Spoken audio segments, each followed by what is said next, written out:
Alright, hello everyone, Simon here. Look at that! Phoenix Wright Ace Attorney Trilogy. So this thing came out on Steam not too long back. Actually no, it came out a while back. It was on special not too long back. So let's go and play this classic, now that it's been ported to PC. We're gonna play through the whole trilogy.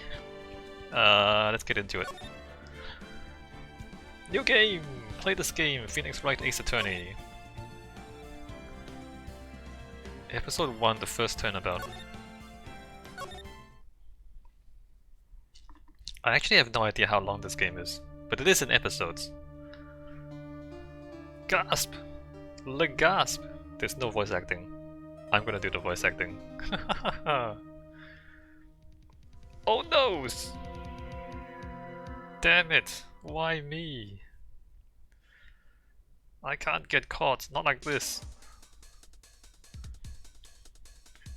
I've got to find someone to pin this on. Someone like him. I'll make it look like he did it. Smooth. You know, August 3, 9:47 AM, District Court Defendant Lobby number 2. Okay, I mean, not that I'm a qualified criminal psychologist or anything. So usually there's like two types of murderers, right? So there's the cold-blooded murders and there's the hot-blooded murders, right? The hot-blooded murders is you get emotional, you get angry or whatever it is, you get out of control, you smash someone, and then immediately after you kill someone, you regret it because you're emotionally out of control. So you don't really mean to kill them, but you just got like really angry. That's hot-blooded. And it's not particularly well planned because you do it in the spur of the moment. Whereas cold-blooded murder is you plan to kill someone. And so like you have a plan, you go in, you have alibis, like it's much more considered, right? So here, this is kind of like trying to mash the two together. First of all, he's like, oh no, why did it happen to me? It's like he didn't mean to murder the woman. And then he immediately plans to pin it on someone else. So this is like two very different personalities getting mashed together. And that's not... It's not really realistic. Because usually those are two very separate types of people. People who kill in hot blood and people who kill in cold blood are two very different types of people. They don't do that. Or I guess sometimes they do, like if you do a hot-blooded murder, sometimes you spend some time thinking about it, right? You don't immediately jump to framing someone, but you might like think about it for a few hours and then you try to like figure out how to, so that might happen, figure out how to get out of it. But then because they didn't plan it from the start, they usually kind of don't do a very good job at framing someone else. Anyway, let's go play the game. It's just the game. Let's not take it too seriously. August 3, 9:47 AM, District Court, Defendant Lobby number 2.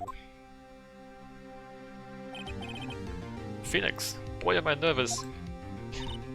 Right! Holy cleavage! Oh, hiya, Chief. Why are your boobs out? why are her boobs out? Gio, I'm glad I made it on time. So am I. Well, I have to say, Phoenix, I'm impressed. Are you? Not everyone takes on a murder trial right off the bat like this. Right off the bat. Is this my first job?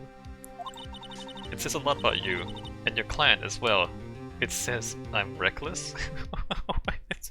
My first job is a murder trial. Thanks, yeah, exactly. Actually, it's because I owe him a favor. Isn't that like a conflict of interest? A favor? You mean you knew the defendant before this case? I guess it's not because you're not a judge, you're not judging, you're just defending him. I guess it's not a conflict of interest. Obviously if you're a judge and you know the person, you can't be the judge. Yes! Actually, I kind of owe my current job to him. Okay. He's one of the reasons I became an attorney. Well, that's news to me. No Nobody knows what's going on.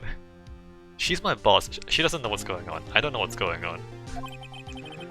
I want to help him out any way I can. What if he's actually the murderer though?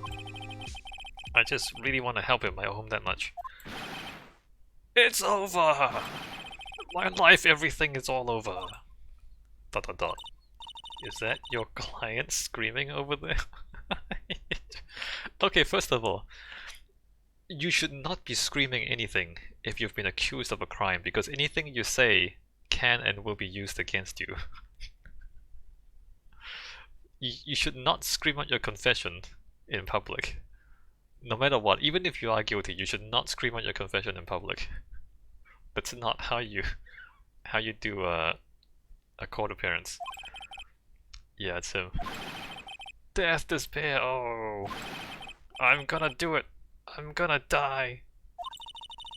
It sounds like he wants to die. Yeah, no, I know it sounds like he wants to die. I wanna die, because I have to defend him. Yeah. That's my client. Nick! Oh wait, he's Butz? I'm Nick. Wait, what? Phoenix Wright is Nick? Where does Nick fit into Phoenix Wright? Hey there, Larry. Dude, I'm so guilty. Tell them that. Yeah, no, don't scream out your confession in public. Are you high? Tell them I'm guilty. Give me the death sentence. I ain't afraid to die. Well, that makes my job easy. Can you pay me first though? Pay me my lawyer fees and then confess. What? What's wrong, Larry? Oh, it's all over. I finished. Finished. I can't live in a world without her. I can't. Okay. What? But you do need to pay my lawyer fees first. Who took her away from me, Nick? Who did this? Nick, you gotta tell me. Who took my baby away? Huh. The person responsible for your girlfriend's death. The newspapers say it was you. Wait, the newspapers... How can the newspapers say that? He hasn't been tried. This fictional world is completely bonkers. How can the newspapers say who did it if the trial hasn't taken place yet? The newspapers can say he's a suspect, because then look, the newspapers are prejudicing the trial if the newspapers literally prejudge the trial before the trial even happens. That's literally prejudicing the trial. This whole story is completely whack. This is not real law, by the way. This is not how anything happens in the real world. Phoenix, my name is Phoenix Wright, but he called you Nick. Here's the story. My first case is a fairly simple one, is it? You don't know anything though. A young woman was killed in her apartment. The guy they arrested was the unlucky sap dating her. Larry Butz, my best friend since grade school. Our school had a saying, when something smells, it's usually the butt. Oh, I need some time with this one. When something smells, it's usually the butts. Okay. In the 23 years I've known him, it's usually been true. Does he literally smell like butts? He has a knack for getting himself in trouble. One thing I can say though, it's usually not his fault. He just has terrible luck. And also he smells. But I know better than anyone that he's a good guy at heart. Is he? That I owe him one. That and I owe him one, which is why I took the case, to clear his name. And that's just what I'm gonna do. Yet, this is not how lawyers behave. August 3, 10 AM, District Court, Courtroom number 2.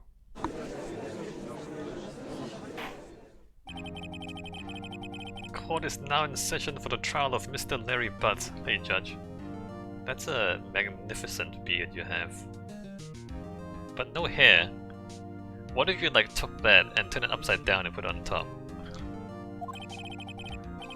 Payne. The prosecution is ready, Your Honor. The defense is ready, Your Honor. Are you ready? Mr. Wright. This is your first trial, is it not? Yes, Your Honor. I'm a little nervous. Your conduct during this trial will decide the fate of your client. Murder is a serious charge. For your client's sake, I hope you can control your nerves. Yeah, me too. Thank you, Your Honor. Mr. Wright, given the circumstances, I think we should have a tutorial to teach you how to play this game. Yes, Your Honor.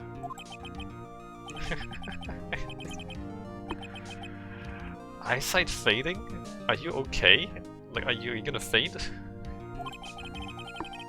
The test will consist of a few simple questions. Answer them clearly and concisely. Please state the name of the defendant in this case. Butz. The defendant? That's Larry Butz, Your Honor. Larry Butz. Correct. Just keep your wits about you and you'll do fine. Next question. This is a murder trial. Tell me, what is the victim's name? I know this one. When I read the case report cover to cover so many times. It's... wait, no, I forgot. I'm drawing a total blank here. Good start.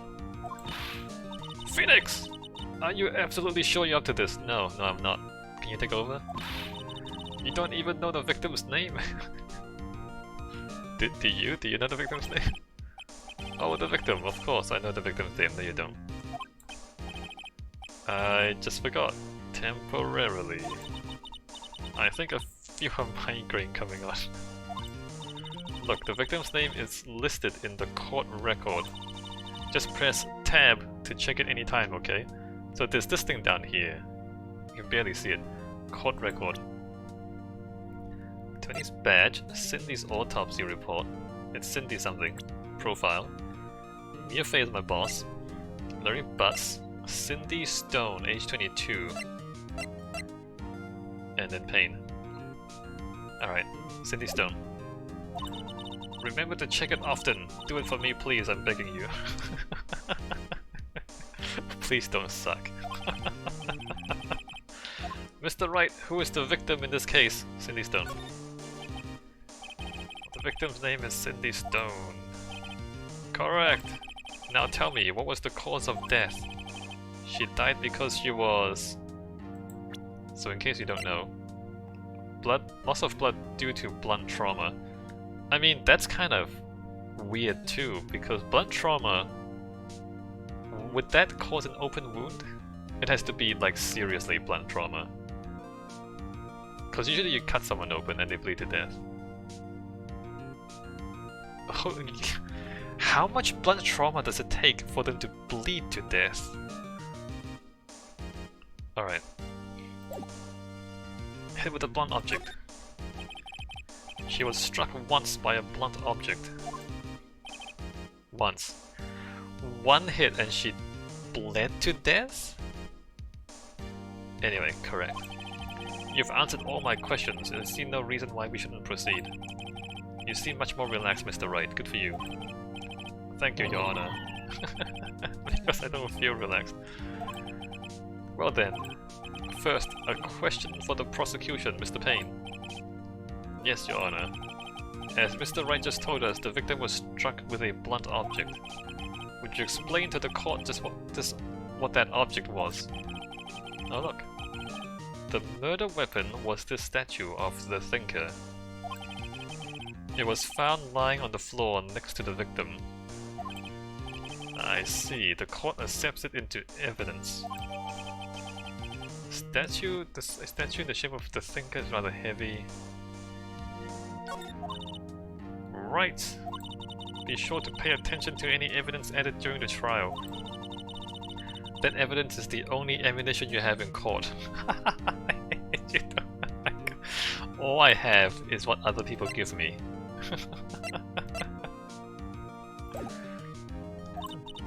Use tab to check the court record frequently. Okay. Mr. Payne, The prosecution may call its first witness. The prosecution calls the defendant, Mr. Butz, to the stand. Chief, what do I do now?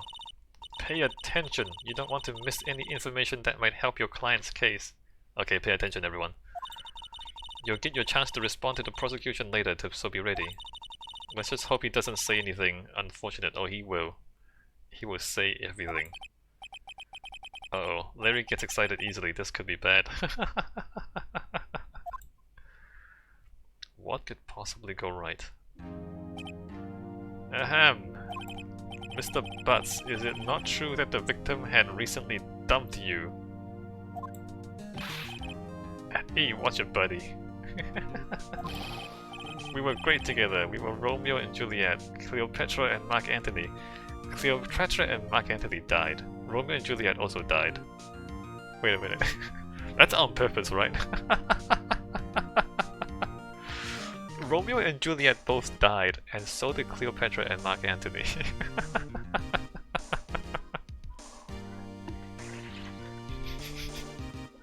I like it. I like the subtle jokes. Didn't they all die? Yeah, they did, okay. Yes, they did all die. I wasn't dumped, she just wasn't taking my phone calls or seeing me, ever. Right, good. What's it to you anyway? Mr. Butz, what you describe is generally what we mean by dumped. In fact, she had completely abandoned you and was seeing other men. She had just returned from overseas with one of them the day before the murder. What do you mean, one of them? There's multiple dudes. Lies, all of it lies, I don't believe a word of it. Well, okay, cool. Okay, what I'm thinking is, if he doesn't believe that she dumped him, then he doesn't actually have any reason to kill her, because in his mind, she's still with him. So they're still going great, as far as he knows. Payne, you honored the victim's passport. Ooh. According to this, she was in Paris until the day before she died. Passport. Added to court record. The victim apparently arrived home from Paris on the 30th of July, the day before the murder. Indeed, she appears to have returned the day before the murder. Thanks, Judge. Dude, no way. The victim was a model but did not have a large income.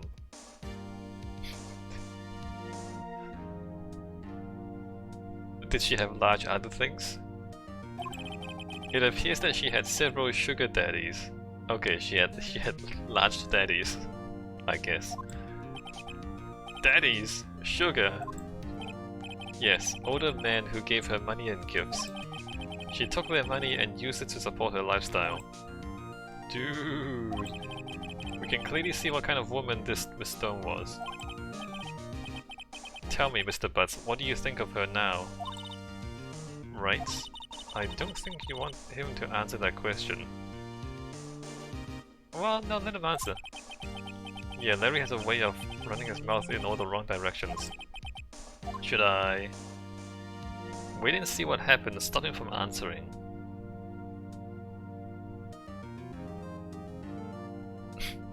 Alright, let's stop him from answering. Objection! My client has no idea the victim was seeing other men. Yeah. That question is irrelevant to this case. No, it's not. It's actually quite relevant. Oof, wins. Hold on. My client had no idea the victim was seeing other men. The question is irrelevant to this case. It's actually not. It is actually relevant because he didn't know. Therefore, yeah, no, he didn't know, so he had no reason to kill her. Anyway, Oof wins. Dude, Nick, what do you mean irrelevant? That cheating she-dog. I'm gonna die, I'm just gonna drop dead. Oh, that's good too. Yeah, and when I meet her in the bar, I'm gonna get to the bottom of this. Oh, what was that? Let's continue with the trial, shall we? What did he say? Why did the game not pause? I believe the accused's motive is clear to everyone. Yes, quite. Judge, that's not it. No, dude. Oh boy, this is so not looking good. Next question. You went to the victim's apartment on the day of the murder, did you not? Go. Well, did you or did you not? Well, maybe I did and maybe I didn't. Answer the question, asshole. Oh, he went. What do I do? Have him answer honestly? No, have him answer honestly. I know, I'll send him a signal. Tell the truth. Yeah, I was there, I went. Order! Well, Mr. Butz. Dude, chill. She wasn't home, man, so like, I didn't see her. Your Honor, the defendant is lying. How do you know? Lying? The prosecution would like to call a witness who can prove Mr. Butz is lying. Well, that simplifies matters. Who is your witness? The man who found the victim's body, just before making the gruesome discovery. He saw the defendant fleeing the scene of the crime. Order! Order in the court. Mr. Payne, the prosecution may call its witness. Yes, Your Honor. Wait, I need to cross-examine. Don't I get to cross-examine? I get to cross-examine before he calls the next one. This is not how real courts work. On the day of the murder, my witness was selling newspapers at the victim's building. Please bring Mr. Frank Sawit to the stand. Sawit? Sawit?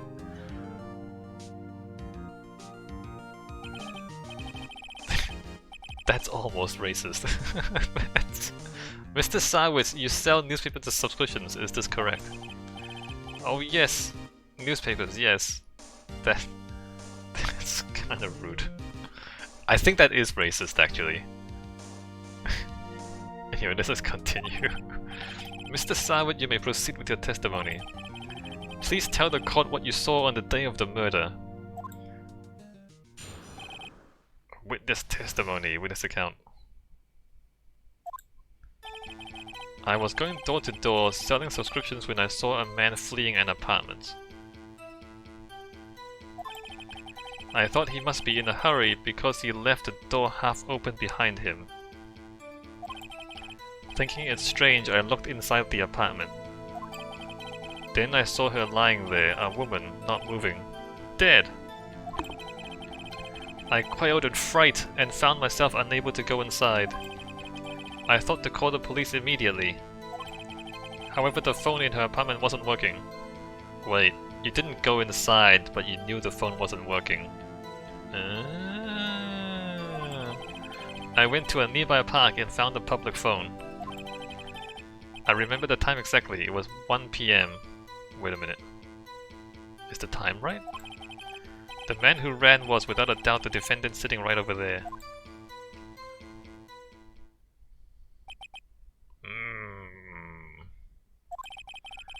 Larry, why didn't you tell the truth? I can't defend you against a testimony like that. Yes, you can. Incidentally, why wasn't the phone in the victim's apartment working? Wait, the judge... The judge can ask questions too? Your Honor, at the time of the murder there was a blackout in the building. Aren't phones supposed to work during a blackout? Well, it depends. This was back in the time when phones still worked during blackouts. Anyway, let me not go on I mean, these days with VoIP, voice over IP, that's not always the case. Yes, Your Honor. However, some cordless phones do not function normally. The phone that Mr. Sawit used was one of those. Your Honor, I have a record of the blackout for your perusal. Electricity to Miss Stone's building was out from noon to 6 PM on the day of the crime. Noon to 6 PM, so he said 1 PM. That still fits. Now, Mr. Wright. Yes, yes, Your Honor. You may begin your cross-examination. Cross-examination, Your Honor. Alright, right. This is it. The real deal. What exactly am I supposed to do? Why, you exposed the lies in the testimony the witness just gave. Lies? What? He was lying?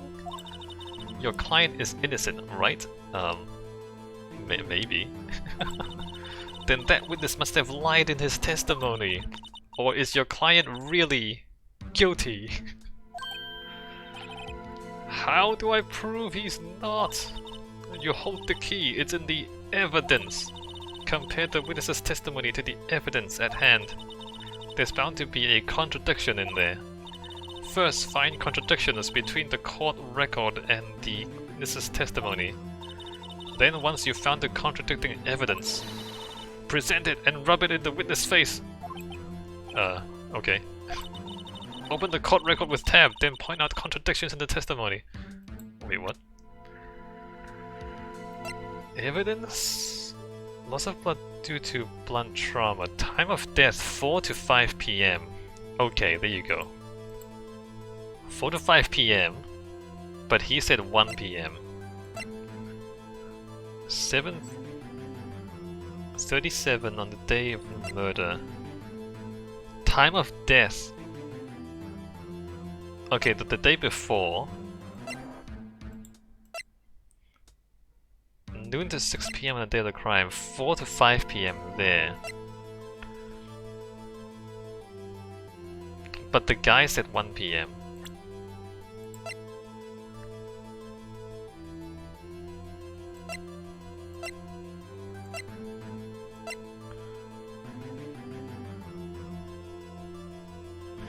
Wait. Open the court record. Point to... Alright, next.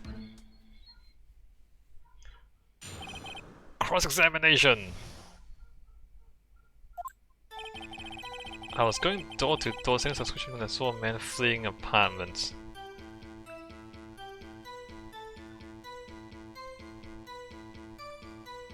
I think that's fine. I thought he must be in a hurry because he left the door half open behind him.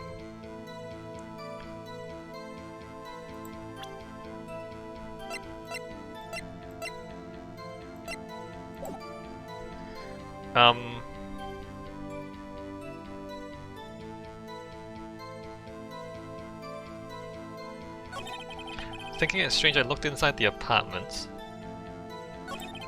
Then I saw her lying there, a woman not moving, dead.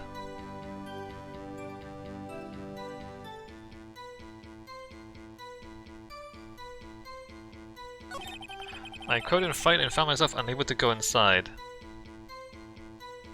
Do I press now?